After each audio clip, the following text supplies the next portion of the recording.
Now sit back, relax, and I hope you enjoy. Much love to all.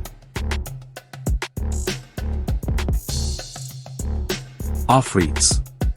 The idea of disembodied and violent entities dwelling in the wastes gave travelers an added fear when passing through lonely or remote places. In many instances, the way between cities, towns, and campsites lay across lonely deserts, through gloomy gullies and ravines and bare mountain slopes. And traveling was always particularly difficult.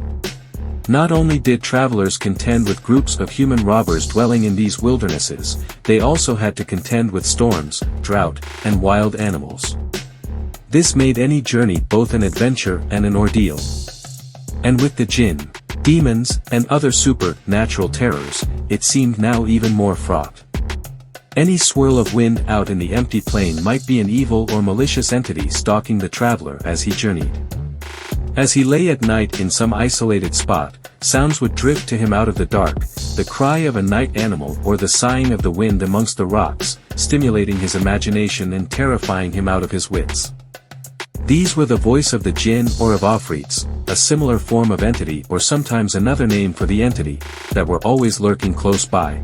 Vast stretches of wilderness, eerie sounds at night, legends of mysterious and hostile entities, coupled with fantastic travelers' tales all combined to create a context within which supernatural terrors could exist and within which belief in their existence was taken for granted. Anubis.